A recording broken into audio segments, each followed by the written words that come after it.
الشيطان الرجيم بسم الله الرحمن الرحيم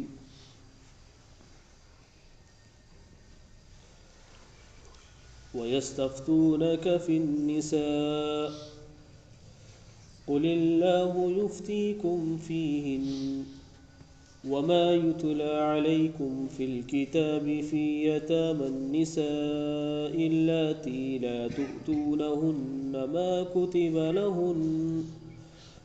كتب لهن وترغبون أن تنكحوهن والمستضعفين من الولدان وأن تقوموا لليتامى بالقسط وما تفعلوا من خير فإن الله كان به عليما۔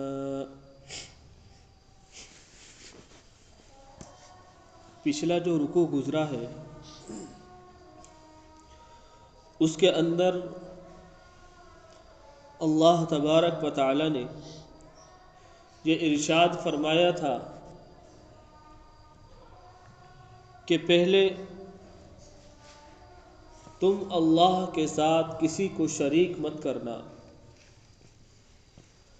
اور دوسرا حکم فرمایا تھا کہ شیطان سے بچ کر چلنا، ہر قدم، ہر آن، ہر لمحہ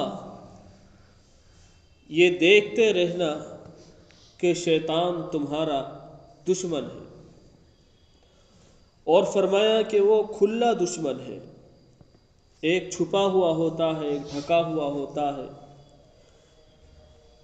لیکن شیطان کو اللہ نے فرمایا کہ وہ کھلا دشمن ہے، اس سے بچ کر چلنا، اور اس کی چال بازیاں بھی بیان فرما دی کہ کس طریقے سے، کس ہیلے بہانے سے وہ تم کو گمراہ کرنے کی کوشش کرے گا۔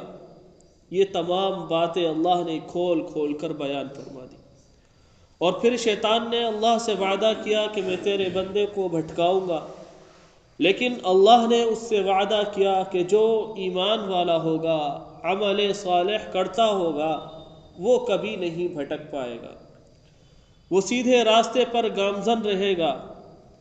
اور پھر اللہ نے اس پر قسم بھی کھائی، اور پھر فرمایا اللہ تبارک و تعالی نے جو جیسے اعمال کرے گا ویسے ہی سزا پائے گا، جیسی برائیاں کرے گا ویسے ہی سزا پائے گا، اور فرمایا اگر نیک اعمال کرے گا، چاہے وہ مرد ہو یا عورت ہو، اللہ اس کو اس کی برابر جزا عطا فرمائے گا، اور فرمایا کہ ہم اسے جنت میں داخل کر دیں گے، اور ذرہ برابر بھی ظلم نہیں کریں گے اس کے ساتھ، کہ جو نیک اعمال کرے گا اس کے ساتھ اللہ تبارک و تعالی ذرہ برابر بھی ظلم نہیں کریں گے۔ اللہ تبارک و تعالی تو ظالم نہیں ہے، لیکن پھر بھی اللہ تبارک و تعالی نے ارشاد فرمایا کہ اس کے ساتھ ذرہ برابر بھی ظلم نہیں ہوگا، اور فرمایا کہ دین جو برحق ہے وہ کون سا دین ہے کہ جس میں اخلاص ہو، نیت ٹھیک ہو، ایمان ہو، اور ایمان نام ہے جناب محمد رسول اللہ صلی اللہ علیہ وسلم کو ماننے کا، ان پر ایمان لانے کا، اور اس میں فرمایا مخلص ہو، اخلاص اس کی نیت میں ہو، ہر کام میں، چاہے وہ دنیاوی امور کے حساب سے ہو یا دینی امور کے حساب سے ہو، اس کے اندر اخلاص ہونا چاہیے، دھوکہ دھڑی نہیں ہونی چاہیے۔ دھوکہ دھڑی کے لیے اللہ نے ارشاد فرمایا کہ جو لوگ دین میں یا دنیاوی طور پر دھوکہ دھڑی کرتے ہیں تو وہ منافق ہے، اور فرمایا کہ سب سے بہتر دین حنیف ہے، دین ابراہیمی ہے، دین ابراہیمی سچا دین ہے، جس پر حضرت اسماعیل علیہ السلام چلے، اور جس پر جناب محمد رسول اللہ صلی اللہ علیہ وسلم چلے، اور فرمایا کہ ہم نے ابراہیم علیہ السلام کو اپنا چہیتا دوست بنایا، اور پھر اللہ نے رکوع کے آخر میں ارشاد فرمایا وَلِلَّهِ مَا فِي السَّمَاوَاتِ وَمَا فِي الْأَرْضِ، جو کچھ آسمانوں میں ہے اور جو کچھ زمین میں ہے وہ اللہ ہی کا ہے، اللہ ہی کا ہے، جو کچھ آسمانوں میں ہے، زمینوں میں ہے، وہ اللہ ہی کا ہے، اللہ کا نظام ہے۔ جب تک یہ آسمان تنا ہوا ہے اللہ کا نظام ہے، یہ زمین فرش بچھا ہوا ہے اللہ کا نظام ہے، اور ایک وقت وہ بھی آنے والا ہے سزا کا اور جزا کا وقت بھی آنے والا ہے۔ وہ کب آئے گا؟ کہ جب حد سے زیادہ ظلم اس دنیا میں بڑھ جائے گا، اس زمین پر، اس عرض پر حد سے زیادہ ظلم بڑھ جائے گا، ظالم زیادہ ہو جائیں گے، مظلوم تھوڑے رہ جائیں گے، اور مظلوم کی آہوں سے جب عرش پھٹے گا، آسمان پھٹے گا، اللہ تبارک و تعالی نے اس کو اور صورت میں ذکر کیا، فرمایا فَإِذَا جَاءَتِ الصَّاخَّةُ، جب آواز آئے گی چلانے والی، چیخنے والی، کان پھٹ کر رہ جائیں گے۔ یوم یفر المرء من اخیہ وامہ وابیہ وصاحبتہ وبنیہ لکل امرئ منہم یومئذ شأن یغنیہ، اس وقت جب وہ آواز آئے گی اور آسمان پھٹے گا، آسمان سے چلا دینے والی آواز آئے گی، اللہ نے ارشاد فرمایا کہ بھائی بھائی سے بھاگے گا، اور ماں باپ سے اولاد بھاگے گی، ایک دوسرے سے لوگ بھاگیں گے، جو محبت کرنے والے ہوں گے، جن کے خونی رشتے ہوں گے، وہ سب ایک دوسرے سے بھاگیں گے۔ فرمایا وَأُمِّهِ وَأَبِيهِ وَصَاحِبَتِهِ وَبَنِيهِ، بیوی اور بچے بھی بھاگیں گے، اور فرمایا وَصَاحِبَتِهِ وَأَخِيهِ لِكُلِّ امْرِئٍ مِّنْهُمْ يَوْمَئِذٍ شَأْنٌ يُغْنِيهِ، اس وقت ہر کسی کو اپنی اپنی پڑی ہوگی، اپنی جان کی فکر ہوگی، اپنے ایمان کی فکر ہوگی، اس وقت یہ فکر ہوگی کہ ہم نے دنیا میں کرا کیا، اتنے سال زندہ رہے لیکن غفلت میں ڈوب گئے، اس وقت طاقت ہوگی یا نہیں ہوگی۔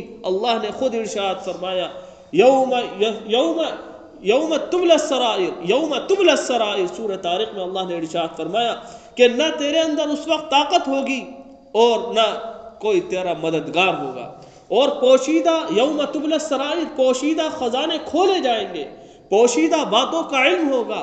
آج تو بڑے اچھے معلوم ہوتے ہیں، داڑھی بھی ہے، ٹوپی بھی ہے، حاجی بھی ہے، نمازی بھی ہے، عالم بھی ہے، مفتی بھی ہے، بہت اچھے معلوم ہوتے ہیں، ایک دوسرے کو دیکھ رہے ہیں، لیکن اندر کیا چھپا ہوا ہے، دل میں کیا ہے، اس کی حقیقت اللہ تبارک و تعالی کو معلوم ہے کہ کون سا انسان مخلص ہے، کون سا انسان نام اور نمود کے لیے یہ کام کر رہا ہے، چاہے وہ دینی خدمت ہو یا دنیاوی خدمت ہو، کون سا کام کیسا کیا جا رہا ہے، یہ اللہ کو خوب معلوم ہے۔ فرمایا یوم تبلی السرائر، پوشیدہ خزانے کھولے جائیں گے، پوشیدہ باتیں کھولی جائیں گی کہ دنیا میں کس طریقے سے جی رہے تھے، کس کے پیچھے چل رہے تھے، اور فرمایا فما لهم من قوت ولا ناصر، اس وقت نہ تمہارے پاس قوت ہوگی اور نہ تمہارا کوئی مددگار ہوگا۔ دنیا میں تو بہت حمایتی کھڑے ہو جایا کرتے تھے، لیکن جب آخرت میں کوئی حمایتی تمہارا نہیں ہوگا اور نہ تمہارے پاس کوئی طاقت ہوگی، ذرہ برابر طاقت نہیں ہوگی۔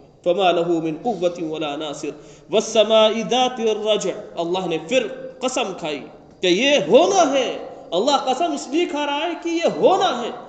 والسماء ذات الرجع، اس آسمان کی قسم جس سے ہم بارش برساتے ہیں، والسماء ذات الرجع والارض ذات الصدع، اور اس زمین کی قسم جس سے ہم غلہ نکالتے ہیں، والسماء ذات الرجع والارض ذات الصدع انه لقول فصل، اور یہ جو قول ہے، یہ جو قول و قرار ہے، قرآن ہے جو ہم پڑھ کر سنا رہے ہیں، فرمایا انه لقول فصل، ایک دن آئے گا ایسا ہونا ہے، ایک دن آئے گا ایسا ہونا ہے۔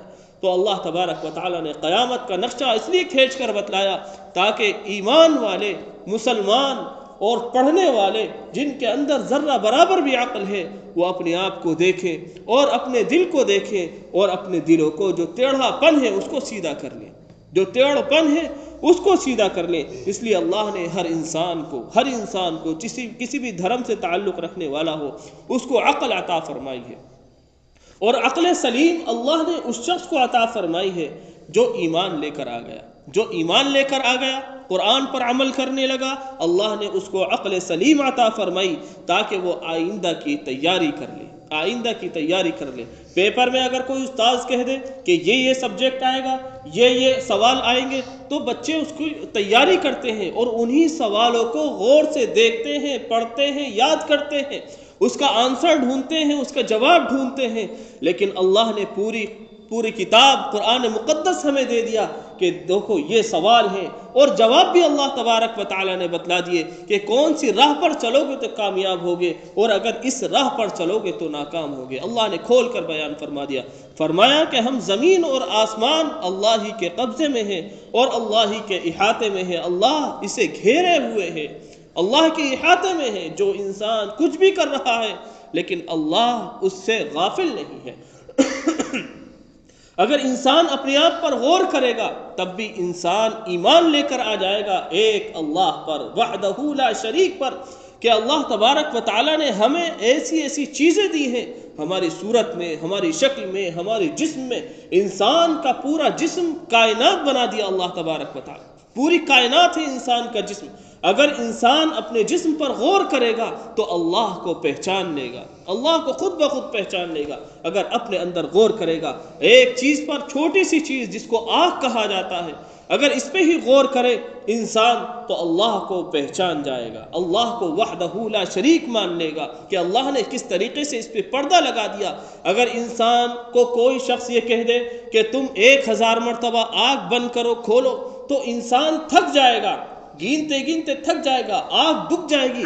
لیکن اللہ تبارک و تعالیٰ نے ایسا نظام قائم کیا کہ خود بخود آنکھ بند ہوتی ہے، کھولتا ہے، معلوم نہیں ہوتا کہ صبح سے لے کر شام تک کتنی بار کھلی کتنی بار بند ہوئی۔ یہ اللہ کا نظام ہے، اللہ کی قدرت ہے۔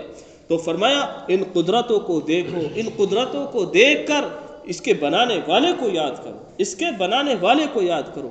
پھر اللہ تبارک و تعالیٰ نے پھر گھر کے نظام والی آیتیں اس میں قرآن مقدس میں ارشاد فرمائی، فرمایا وَيَسْتَفْتُونَكَ فِي النِّسَاءِ، اے پیغمبر علیہ السلام، یہ لوگ آپ سے سوال کرتے ہیں عورتوں کے بارے میں، یہ لوگ آپ سے فتویٰ معلوم کرتے ہیں، یستفتونک فی النساء، عورتوں کے بارے میں قرآنی حکم، شریعت کا حکم یہ معلوم کرتے ہیں عورتوں کے بارے میں۔ قل اللہ، آپ فرما دیجئے اللہ کا حکم، یفتیکم فیہن، شریعت کا حکم عورتوں کے بارے میں آپ فرما دیجئے اللہ کا حکم، یعنی شریعت کا حکم عورتوں کے بارے میں کیا بتایا؟ فرمایا وما، کیونکہ اس سورت کا نام سورہ نساء ہے، عورت کے نام سے ہی شروع ہے، اور اس میں گھریلو تعلق سے اللہ تبارک و تعالیٰ نے بہت سارے احکام کو بیان فرمایا ہے۔ سورہ نساء میں 3 نمبر آیت میں اللہ تبارک و تعالیٰ نے پورا نظام کھول کھول کر بیان فرما دیا کہ میاں بیوی چاہے اولاد والے ہوں یا غیر اولاد والے ہوں، میاں بیوی کے درمیان کیسا رشتہ ہونا چاہیے، اور اللہ تبارک و تعالیٰ نے عورت کا حق بتایا، مرد کا حق بتایا، یتیموں کا حق بتایا، بیواؤں کا حق اس میں بتایا، اور بہت ساری باتیں بتلا کر پھر اللہ تبارک و تعالیٰ نے جہاد کا نظام قائم کیا، اور جہاد کی آیتیں آئی۔ پھر اللہ تبارک و تعالیٰ اسی طرف متوجہ کر رہا ہے کہ تم گھر کو مت بھول جانا، اپنی اولاد کو مت بھول جانا، اپنی گھر والی کو نہ بھول جانا۔ کیا فرمایا؟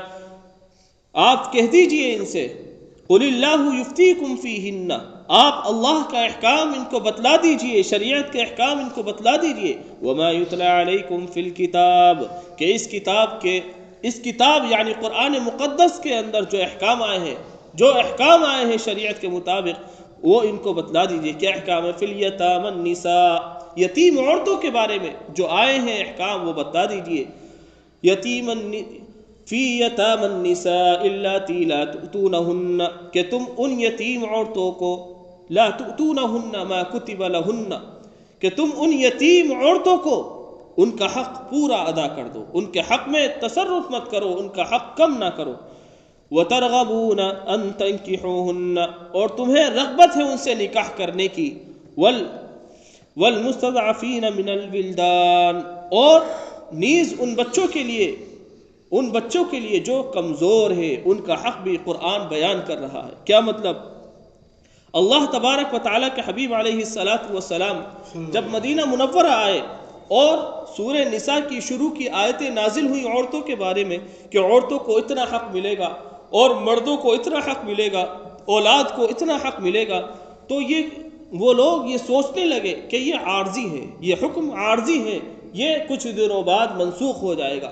لیکن جب وہ منسوخ نہیں ہوا تو اللہ کے نبی علیہ السلام سے آ کر سوال کر دیا، اے اللہ کے رسول، آپ عورتوں کے بارے میں اور وضاحت فرما دیجئے، شریعت کا حکم فرما دیجئے، ہمیں فتویٰ دے دیجئے۔ فتویٰ بھی اسی کو کہا جاتا ہے جو شریعت کا حکم ہو۔ تو فرمایا آپ ہمیں فتویٰ دے دیجئے عورتوں کے بارے میں، کیونکہ عورت کی کوئی قدر و قیمت نہیں تھی اس وقت، کوئی قدر و قیمت نہیں تھی، لیکن جیسے نمک کی کوئی قدر نہیں ہے، تھوڑے پیسوں میں بہت سارا مل جاتا ہے، اور اسی کو اگر مہنگا ہو جائے تو لوگ اس کے بارے میں پوچھنے لگیں گے۔ اسی طریقے سے عورت کی کوئی قدر و قیمت نہیں تھی، لیکن جب اس کو مال میں سے حق ملنے لگا اور اس کو اللہ تبارک و تعالی نے ایک اوپر لا کر کھڑا کر دیا، اپر کلاس میں لے آئے، تو پھر عورتوں کے بارے میں لوگ معلوم کرنے لگے۔ سورہ نساء کے شروع میں اللہ نے بیان کیا تھا کہ تم شادی کرو 1 2 یا 3 یا 4، بس اس سے زیادہ نہیں، اس سے زیادہ کرو گے تم حرام کر رہے ہو۔ تو اس وقت اس دور میں شادیاں ہوتی تھیں 20 25 100 شادیاں۔ میں نے بخاری شریف سے بتایا تھا کہ ایک صحابی تھے، ان کی شادی 100 ہوئی ہوئی تھی، 100 شادی کی ہوئے تھے، لیکن اللہ تبارک و تعالیٰ نے جب وہ آیت نازل کی تو تمام بیویوں کو طلاق دے دی اور صرف 4 بیویاں اپنے پاس رکھی۔ تو اللہ تبارک و تعالیٰ نے یہ احکام جاری کیے، تو حضور پاک علیہ السلام سے لوگ پوچھنے لگے کہ آپ عورتوں کے بارے میں ہمیں بتا دیجئے شریعت کا حکم۔ تو اللہ کے رسول علیہ السلام نے ارشاد فرمایا کہ قرآن مقدس میں اللہ نے بیان کر دیا ہے کھول کھول کر یتیم عورتوں کے بارے میں۔ یتیم عورت کون ہے؟ کہ جس کا باپ مر گیا ہو، جس کا باپ مر گیا ہو اور وہ نابالغ ہو، نابالغ لڑکی ہو۔ یتیم تو جبھی ہوگی جب نابالغ ہوگی، نابالغ لڑکی ہو اور اس کا باپ مر گیا ہو، اس کا ولی کوئی نہیں، نہ اس کا بھائی ہے اور اس کا چچا بھی نہیں ہے۔ حضرت عائشہ رضی اللہ تعالیٰ عنہ سے سوال کیا گیا کہ آپ اس آیت کے بارے میں بتائیے۔ حضرت عائشہ رضی اللہ تعالیٰ عنہ نے فرمایا کہ یتیم عورت وہ ہے کہ جس کا باپ نہ ہو اور اس کا ولی بھی نہ ہو، بھائی بھی نہ ہو، اور اس کا چچا، کیونکہ بھائی کے بعد اگر کوئی نہ ہو تو اس کا چچا اس کا ولی بنے گا، اور اگر چچا بھی نہ ہو تو چچا زاد بھائی اس کا ولی بنے گا۔ جب یہ فرمایا کہ چچا بھی نہ ہو اور چچا زاد بھائی ہو، چچا زاد بھائی اس کا ولی بن جائے گا، اس کو رکھے گا، دیکھ بھال کرے گا، اس کا مال جو اس کا باپ چھوڑ کر مر گیا ہے اس کی حفاظت کرے گا، اس کی حفاظت کرے گا۔ تو پچھلے دور میں ایسا ہوتا تھا کہ جو چچا زاد بھائی ہوتا تھا اس کو اپنی اس عورت پر جو یتیم ہے اس کے مال پر اس کو لالچ بڑھ جایا کرتا تھا، ہرس بڑھ جایا کرتی تھی، لالچ آ جایا کرتا تھا کہ اس کے پاس بہت زیادہ مال ہے اور اگر میں اس سے شادی کر لوں گا تو وہ مال مجھے مل جائے گا۔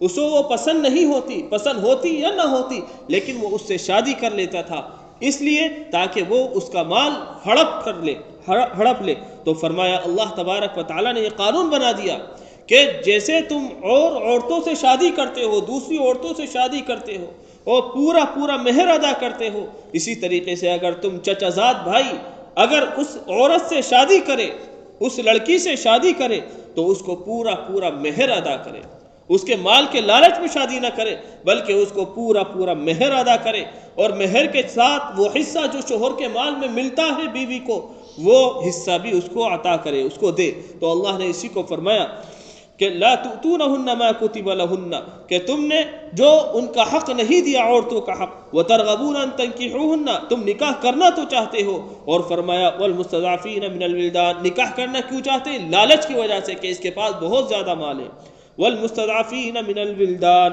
اور فرمایا نیز بچوں کے بارے میں، ولدان چھوٹے بچے، چاہے وہ یتیم ہو یا غیر یتیم ہو، لیکن فرمایا کہ ان کے ساتھ شفقت کے ساتھ رہنا، شفقت کے ساتھ رہنا۔ اگر بچوں کو آپ اچھی تربیت دیں گے تو وہ بڑے ہو کر اچھے نکلیں گے، اور اگر ان کی تربیت غلط ہو گئی تو بڑے ہو کے بدماش، اچکے، چور نکلیں گے۔ تربیت سے اثر پڑتا ہے، اور تربیت کون کرتا ہے؟ سورہ بقرہ میں آیا تھا کہ تربیت کا سب سے پہلا مدرسہ عورت ہے، سب سے پہلا مدرسہ بیوی ہے، ماں ہے اس کی۔ بچے کی ماں جیسی بچے کی تربیت کرے گی ویسے ہی اس میں اثر آئے گا، اس میں اثر سرائیت کر جائے گا۔